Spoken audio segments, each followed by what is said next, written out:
niba ufite Goliyati kamuhorahoza mu izina rya Yesu. Arangije Dawidi mu kigihanga agiserukana gitwaye kuki ku nkota. Hari akantu ntababwira muvuge ngo katubwire. Hanyuma Dawidi agiye gutangira kurwana n'Umufilisitiya, kari kancitse nk'akababwiye. Sawuli nawe yari yaje kureba uko urugamba rugize rute rumeze. Yari ahagaze arimo yitegereza we n'umujenerali bita Abuneri, barimo bareba bitegereza ka Dawidi katararwana, uburyo karimo kugenda nta bwoba nta n'inkanyari, mbese gashize amana.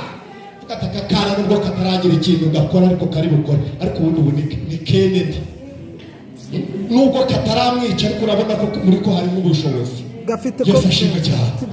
Haleluya, amen. Ukitegereje urabona gafite ejo hazagira hate hazaza. Baza mugenzi wawe, mbese ufite ejo hazaza?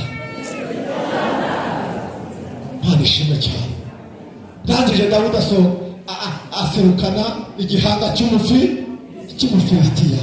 Haleluya. Arangije ngo abagore bava mu ngando baririmba ngo Sawuli yishe ibihumbi, Dawudi yishe iki? Inzovu. Sawuli ishyari riragira rite? Riramwica. Vuga ati nubwo rinyishe reka ngahamagare nkabazara ko kwane mve kukamenya.